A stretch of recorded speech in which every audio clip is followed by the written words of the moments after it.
Hello friends, ಈ ವಿಡಿಯೋದಲ್ಲಿ ನಾನು ನಿಮಗೆ ಕ್ರೋಮ್ ಡಿಫಾಲ್ಟ್ ಬ್ರೌಸರ್ ಹೇಗೆ ಮಾಡೋದಂತ ತಿಳಿಸ್ಕೊಡ್ತಿದ್ದೀನಿ. ನಿಮ್ಮ ಫೋನಲ್ಲೂ ನೀವು ಈ ಥರ ಪ್ರಾಬ್ಲಮ್ ಫೇಸ್ ಮಾಡ್ತಾಯಿದ್ರೆ, ಅಂದರೆ ಬೇರೆ ವಾಟ್ಸಪ್ ಅಥವಾ ಬೇರೆ ಎಲ್ಲರೂ ನಿಮಗೆ ಲಿಂಕನ್ನು ಶೇರ್ ಮಾಡಿದಾಗ ನೀವು ಅದನ್ನು ಕ್ಲಿಕ್ ಮಾಡೋದಾದರೆ ಅದು ನಿಮಗೆ ಡಿಫಾಲ್ಟ್ ಬ್ರೌಸರ್ ನಿಮ್ಮ ವಿವೋ ಬ್ರೌಸರ್ ಅಥವಾ ಎಮ್ ಐ ಬ್ರೌಸರ್ಗೆ ಹೋಗ್ತಾಯಿದ್ರೆ, ಸೊ ನೀವು ಪರ್ಮನೆಂಟಾಗಿ ನೀವು ಕ್ರೋಮ್ನ ಚೂಸ್ ಮಾಡ್ಕೊಳ್ಳಿ. ಚೂಸ್ ಮಾಡೋದು ಹೇಗೆ ಅಂತ ನಾನು ನಿಮಗೆ ತಿಳಿಸ್ತಿದ್ದೀನಿ.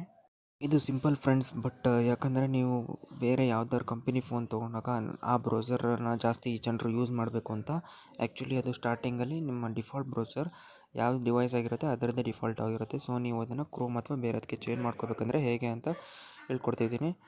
ಸೊ ನೀವು ಅದಕ್ಕೆ ಸಿಂಪಲಾಗಿ ಸೆಟ್ಟಿಂಗ್ಸ್ನ ಓಪನ್ ಮಾಡ್ಕೊಳ್ಳಿ. ಅಲ್ಲಿ ನೀವು ಪರ್ಮಿಷನ್ ಮ್ಯಾನೇಜ್ಮೆಂಟ್ ಅಥವಾ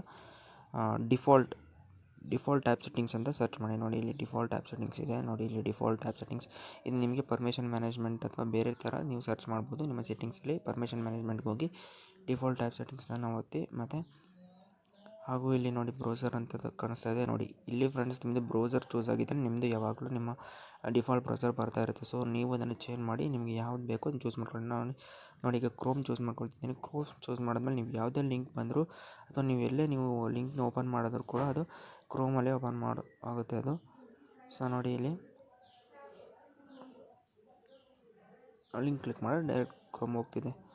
ಸೊ ವಿಡಿಯೋ ಇಷ್ಟ ಆಗಿದ್ದರೆ ಲೈಕ್ ಮಾಡಿ ಫ್ರೆಂಡ್ಸ್, ಮತ್ತು ಸಬ್ಸ್ಕ್ರೈಬ್ ಮಾಡೋದನ್ನು ಮರಿಬೇಡಿ. Thank you.